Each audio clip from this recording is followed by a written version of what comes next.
ओम शांति। आज के अव्यक्त मुरली की तारीख है 24 दिसंबर 79। 24 दिसंबर 79। मुरली का टाइटल है जहान को रोशन करने वालों की महफिल। जहान को रोशन करने वालों की महफिल। आज बाप दादा हर एक बच्चे को देख हर्षित हो रहे हैं, क्योंकि बाप दादा जानते हैं कि हर एक बच्चा कितनी श्रेष्ठ आत्मा है। हर एक बच्चा जहान का नूर है, अर्थात नूरे जहान है। बाप दादा के भी नयनों के सितारे हैं। जहान के सितारे व जहान के नूर आप सब के ऊपर, सबकी नजर है। बाबा क्या कह रहे हैं? आप सब के ऊपर सबकी नजर है। सबको इंतजार है किस बात का? भक्ति मार्ग में एक शंकर के लिए कह दिया है कि आंख खोली और परिवर्तन हो गया। लेकिन ये गायन आप शिववंशी नूर जहान का है। ये जहान की आंखें जब अपनी संपूर्ण स्टेज तक पहुंचेंगी, अर्थात संपूर्णता की आंख खोलेंगी, तो सेकंड में परिवर्तन हो जाएगा। तो तीसरी आंख खोलना, इसका अर्थ बाबा बता रहा है कि आप संपूर्णता की आंख खोलो तो सेकंड में परिवर्तन हो जाएगा। तो जहान के नूर बताओ, संपूर्णता की आंख कब खोलेंगे? आंख खोली तो अब भी है, लेकिन बीच बीच में माया की धूल पड़ जाती है, तो आंखें हिलती रहती हैं। वैसे ज्ञान तो है ना आत्मिक स्वरूप का, मेरा फ्यूचर क्या, मेरा संपूर्ण स्वरूप क्या, ज्ञान तो है। लेकिन प्रैक्टिकल में कांस्टेंट नहीं आ रहा है। तो बाबा कहते बीच बीच में क्या होता है, माया की धूल पड़ती। जैसे स्थूल आंखों में भी धूल पड़ जाती है, तो आंख आंख का क्या हाल होता है? एकाग्र रीति से दृष्टि नहीं दे सकेंगे। तो सारा विश्व आप जहान के आंखों की एक सेकंड की दृष्टि रहने के लिए इंतजार में है कि कब हमारे इष्ट देवों व देवियों की हमारे ऊपर दृष्टि पड़ेगी, तो जो हम नजर से निहाल हो जाएंगे। ऐसे नजर से निहाल करने वाले अगर स्वयं अपनी आंख मलते रहेंगे, तो नजर से निहाल कैसे करेंगे? हम्म, बाबा क्या कह रहे हैं? हमारा तो काम है दृष्टि देना, इष्ट देव इष्ट देविया। लेकिन आंख अभी तक पूरी तरह से खुल नहीं रही है, एकाग्र नहीं हो रही है। अभी तक माया से लड़ाई चल रही है, जिसको बाबा कह रहे हैं आंख मलते रहेंगे। तो बाबा कहते फिर नजर से निहाल कैसे करेंगे? नजर से निहाल होने वालों की लंबी क्यों है, इसीलिए सदा संपूर्णता की आंख खुली रहे। बाप दादा जहान के नूरों का वंडरफुल दृश्य देखते हैं। जहान के नूर भी अपने नयनों को एकाग्र नहीं रख सकते। कोई निहाल करते करते हल्के से झुटके भी खा लेते हैं। पुरुषार्थ अच्छा कर रहे हैं, सेवा अच्छी कर रहे हैं, बीच बीच में उदासी है, थकावट है, बोझ है, तो क्या हो जाता है, ये झुटका खा लेते हैं। तो अब झुटके वाले नजर से निहाल कैसे करेंगे? जैसे देखो किसी की नजर पाने के लिए हम गए हैं दृष्टि लेने के लिए, और वो सो रहा है, तो दृष्टि थोड़ी ना मिलेगी। तो यहाँ भी अगर हम आत्मा अपने ही प्रॉब्लम्स में उलझे हुए हैं, तो दूसरों को नजर से निहाल कैसे करेंगे?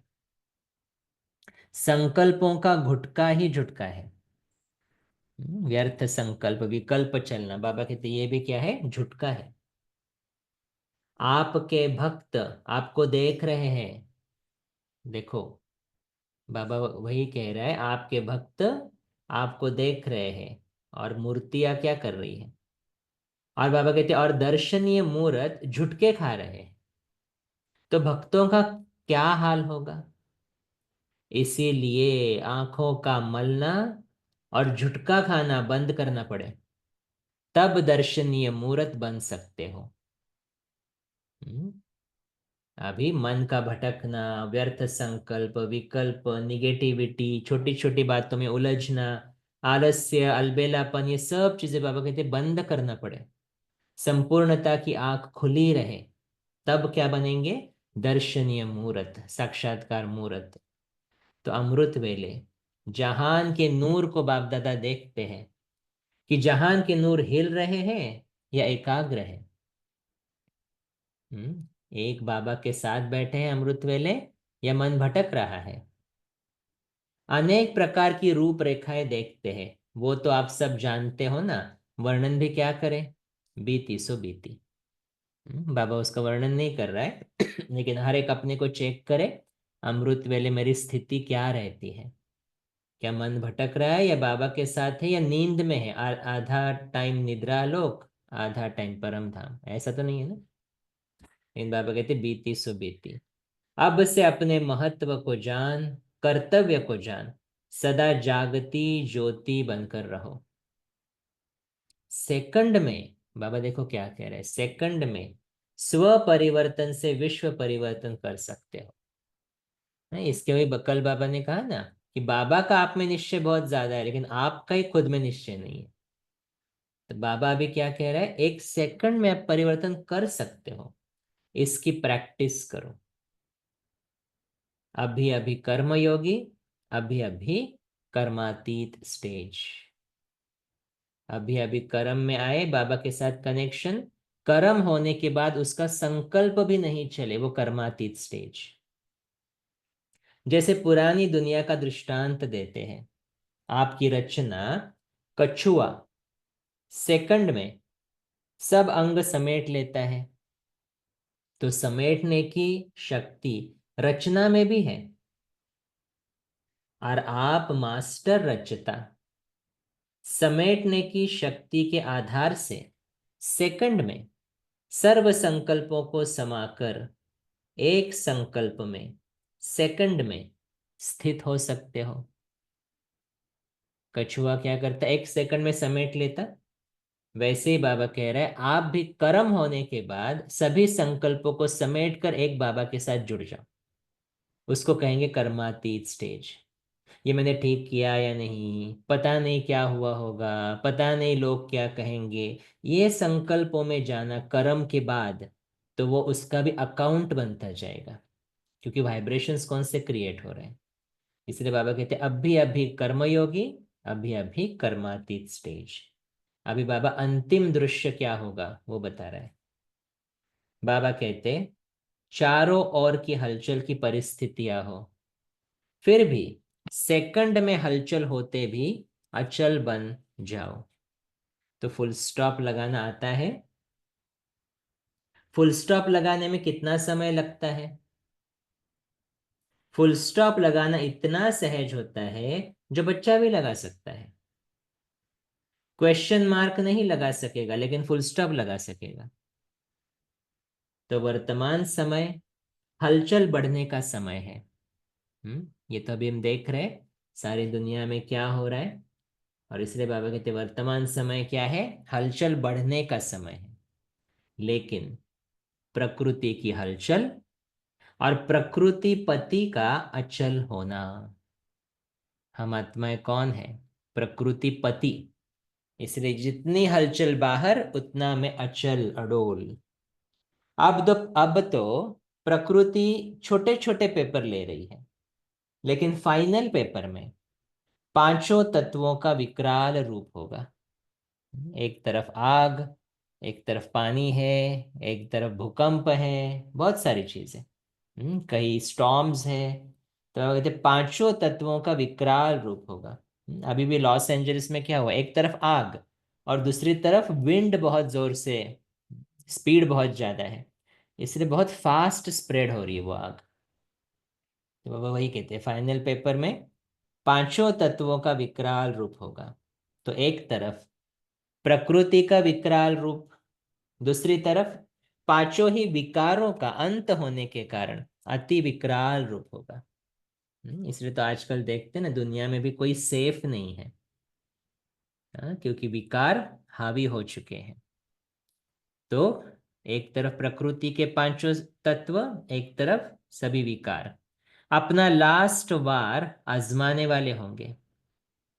ये दो हो गया। तीसरा, तीसरी तरफ सर्व आत्माओं के भिन्न भिन्न रूप होंगे। एक तरफ तमोगुणी आत्माओं का वार और दूसरी तरफ भक्त आत्माओं की भिन्न भिन्न पुकार। हमारे घर के भी जो सपोर्ट करने वाले हैं वो भी शायद बिगड़ सकते हैं। अच्छे अच्छे बाबा के बच्चे भी हाथ छोड़कर एंटी हो सकते हैं। तो बाबा वही कहते वो भी है। दूसरी तरफ तमोगुणी आत्माएं भी सामने आ जाएंगी और फिर भक्त, भक्तों की पुकार भी हमें सुनने आएगी। फिर चौथी तरफ क्या होगा? पुराने संस्कार, लास्ट समय वो भी अपना चांस लेंगे।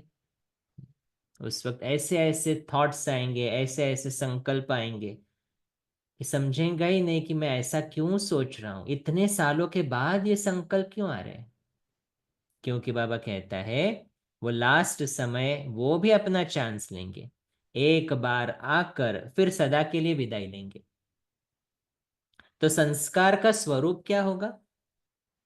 किसी के पास कर्म भोग के रूप में आएंगे, किसी के पास कर्म संबंध के बंधन के रूप में आएंगे, किसी के पास संस्कार कैसे आएंगे? कर्म भोग, जिसके लिए कहते हैं बहुत सारा वेस्ट थॉट्स है या फिर बहुत सारी निगेटिव संकल्प चल रहे हैं, स्ट्रेस में है, तो शरीर के ऊपर असर होगा ना उसका, तो वो कर्म भोग शुरू हो जाएगा। फिर अगर वेस्ट थॉट्स को हम प्रैक्टिकल में लाते हैं, निगेटिविटी को प्रैक्टिकल में लाते हैं, तो रिश्ते खराब, तो वो भी कर्म भोग है। कर्म बंधन वो शुरू कर देगा। कि मेरा अभी देखो संस्कार है, जिद्दी जिद्दी पने का संस्कार है अभी मेरा। और मैं बाबा के ज्ञान में जिद्दी हूँ। जिद्दी माने फ्लेक्सिबल नहीं हूँ, लौकिक और अलौकिक का बैलेंस नहीं रख रहा हूँ। तो अलौकिक में जाते जाते भी लौकिक वाले फिर विघ्न तैयार करेंगे ना। तो पहले तो मैं रोज जाता था मुरली क्लास के लिए, लेकिन मेरे संस्कार ही ऐसे हैं कि बदल ही नहीं रहे हैं। तो फिर लौकिक परिवार भी विघ्न डालना शुरू कर देगा, तो क्या हो जाएगा? उसका कर्म बंधन शुरू हो जाएगा। तो किसी के पास वो व्यर्थ संकल्प के रूप में आएंगे और किसी के पास विशेष अलबेलेपन और आलस्य के रूप में आएंगे। रोज अमृत वेला करता था, लेकिन अभी पता ही नहीं, मन ही नहीं लगता, मैं उठता ही नहीं हूँ। फिर मुरली के लिए रोज रोज क्या जाना, ऑनलाइन तो मिल रहा है ना आजकल। तो अलबेलापन, आलस्य, ऐसे चारों ओर का हलचल का वातावरण होगा। राज्य सत्ता, धर्म सत्ता, विज्ञान सत्ता और अनेक प्रकार के बाहुबल सब अपनी सत्ताओं की हलचल में होंगे। पॉलिटिकल इश्यूज होंगे, इकोनॉमिक कोलैप्स होगा, साइंस वाले वो बहुत सारी गड़बड़ वाली चीजें भी करेंगे। ऐसे सब जगह से हलचल है। तो ऐसे समय पर फुल स्टॉप लगाना आएगा या क्वेश्चन मार्क सामने आएगा? क्या होगा? पापा पूछ रहे हैं। जस्ट विजुलाइज करो अपने आप को एक सेकंड। कहीं धरती हिल रही है, कहीं घर के ही व्यक्ति बहुत प्रॉब्लम्स क्रिएट कर रहे हैं, कहीं मेरे ही व्यर्थ संकल्प मुझे बहुत परेशान कर रहे हैं, कहीं शरीर के द्वारा पेपर्स आ रहे हैं, कहीं सेंटर के द्वारा पेपर आ रहा है। सेंटर भी तो कर्म बंधन बन सकता है ना कभी कभी, कि वहां पर पता नहीं हमें कौन सी आत्माएं मिलेंगी, कौन सी नई आत्माएं आएंगी। We never know. कहीं पर कर्फ्यू लग रहा है। तो बाबा कह रहा है ऐसी हलचल की परिस्थिति में क्या फुल स्टॉप लगाना आएगा या क्वेश्चन मार्क आएगा? क्या होगा? तो इतनी समेटने की शक्ति अनुभव करते हो? देखते हुए न देखो, सुनते हुए न सुनो, प्रकृति की हलचल देख, प्रकृतिपति बन, प्रकृति को शांत करो, प्रकृति को शांत करो। इसीलिए रोज कम से कम 5 मिनट प्रकृति को सकाश देना अति आवश्यक है, स्पेशली इन करंट टाइम्स। तो अपने फुल स्टॉप की स्टेज से प्रकृति की हलचल को स्टॉप करो। तमोगुणी से सतोगुणी स्टेज में परिवर्तन करो, ऐसा अभ्यास है। हम्म, बाबा ने एक मुरली में बहुत सुंदर बात कही थी। बाबा ने कहा था, अगर आप प्रकृति पति हो, प्रकृति जीत हो, प्रकृति को सकाश देने वाले हो, तो प्रकृति की हलचल आपके घर छोड़ के, 2-3 घर छोड़कर, आपके आजू बाजू के 2-3 घर छोड़कर वहां पर स्टॉप हो जाएगी। माने भूकंप आएगा, लेकिन आपका घर और आपके पड़ोसी वाले भी घर, वो भी बच जाएंगे। वो कैसे बचेंगे? आपकी वाइब्रेशन से। इतनी वंडरफुल बात बाबा ने एक अव्यक्त मुरली में कही थी। तो इसीलिए बाबा कहता है कि प्रकृति भी क्या हो जाएगी फिर आपके लिए? सतोगुणी। तो तमोगुणी से सतोगुणी स्टेज में परिवर्तन करो, ऐसा अभ्यास है। ऐसे समय का आवाहन कर रहे हो ना? हम्म? डर गए या फिर कर रहे आवाहन? वो चेक करो। तो समेटने की शक्ति बहुत अपने पास जमा करो। अंडरलाइन करो इसको। क्या समेटना है? सब कुछ कार्य करते 1 सेकंड में फुल स्टॉप लगाने का अभ्यास। सभी संकल्प समेट जाए, विस्तार से सार में आ जाए 1 सेकंड में। बाबा कहते हैं ऐसे समेटने की शक्ति बहुत अपने पास जमा करो। इसके लिए विशेष अभ्यास चाहिए। कौन सा अभ्यास? अभी अभी साकारी, अभी अभी आकारी, अभी अभी निराकारी। हम्म? तो चलो 1 सेकंड में सभी संकल्प करें, मैं सूक्ष्म वतनवासी फरिश्ता हूं। 1 सेकंड। चलो बाप दादा के पास, बाबा से दृष्टि लो। अभी चलो निराकारी स्थिति, शिव बाबा के सामने, और बाबा की पवित्रता की किरणें अनुभव करें।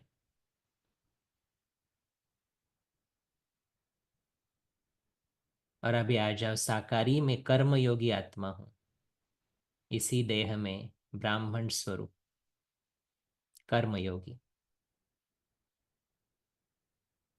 तो बाबा कहता, अभी अभी साकारी, अभी अभी आकारी, अभी अभी निराकारी, इन तीनों स्टेजेस में स्थित रहना इतना सहज हो जाए। देखो, जाने में प्रॉब्लम नहीं होता है, हम किसी को नहीं प्रॉब्लम होता है, टिकने में प्रॉब्लम हो रहा है। वही प्रॉब्लम है एक्चुअली। अगर हम टिक नहीं पा रहे, माने एकाग्रता की शक्ति कम है, संडे की मुरली। तो जैसे साकार रूप में सहज स्थित हो जाते हैं, वैसे आकारी और निराकारी स्थिति भी मेरी स्थिति है। तो अपनी स्थिति में स्थित होना तो सहज होना चाहिए। जैसे साकार रूप में एक ड्रेस चेंज कर दूसरी ड्रेस धारण करते हो, ऐसे ये स्वरूप की स्थिति परिवर्तन कर सको। साकार स्वरूप की स्मृति को छोड़ आकारी फरिश्ता स्वरूप बन जाओ। तो फरिश्तेपन की ड्रेस सेकंड में धारण कर लो। वो हल्कापन महसूस हो। सिर्फ विजुअलाइजेशन नहीं, लेकिन विजुअलाइजेशन के साथ वो फीलिंग आना बहुत जरूरी है। विजुअलाइजेशन तो हम तो टीवी ऑन करके भी कर सकते हैं ना, कंप्यूटर ऑन करके भी कर सकते हैं, क्योंकि इतने सारे चित्र बनाए गए हैं। लेकिन उसके साथ वो फीलिंग अनुभव हो, ये इंपॉर्टेंट, इसको कहेंगे स्वरूप बन गए। नहीं तो शरीर में अरे इधर दर्द हो रहा है, इधर खुजली हो रही है, और मैं कह रहा हूँ मैं फरिश्ता हूँ। फरिश्ते को ऐसी कोई बातें होती नहीं है। दूसरे बाबा कहते ऐसा ड्रेस 1 सेकंड में परिवर्तन हो जाए। तो बाबा कहते तो फरिश्तेपन की ड्रेस सेकंड में धारण कर लो। ड्रेस चेंज करना नहीं आता, तो ऐसे अभ्यास बहुत समय से चाहिए। अभी अभी साकारी, अभी अभी आकारी, अभी अभी निराकारी। तब ऐसे समय पर पास हो सकेंगे। समझा? समय की गति कितना विकराल रूप लेने वाली है। ऐसे समय के लिए एवर रेडी हो ना? सभी है एवर रेडी? या डेट बताएंगे तब तैयार होंगे? बाबा पूछ रहा है, किस किस को डेट चाहिए विनाश की? बाबा फिर कहता, डेट का मालूम होने से सोल कॉन्शियस के बजाय डेट कॉन्शियस हो जाएंगे, फिर फुल पास नहीं हो सकेंगे। इसीलिए डेट बताई नहीं जाती है, इसीलिए डेट बताई नहीं जाएंगी। लेकिन सुनो, लेकिन डेट स्वयं ही आप सबको टच होगी। ऐसे अनुभव करेंगे जैसे इन आंखों के आगे कोई दृश्य देखते हो, तो कितना स्पष्ट दिखाई देता है। ऐसे इन एडवांस भविष्य स्पष्ट रूप में अनुभव करेंगे। लेकिन इसके लिए बाबा फिर से वो प्रैक्टिस बता रहा है। ये डेट देखने के लिए क्या होना चाहिए? बाबा कहते लेकिन इसके लिए जहान के नूरों की आंखें सदा खुली रहे। कौन सी आंख? तीसरी आंख, सोल कॉन्शियसनेस की आंख, क्लैरिटी की आंख, बुद्धि की आंख। बाबा कहते ये सदा खुली रहे। अगर माया की धूल होगी तो स्पष्ट देख नहीं सकेंगे। तो समझा क्या अभ्यास करना है? ड्रेस बदली करने का अभ्यास करो। अच्छा, ओम शांति।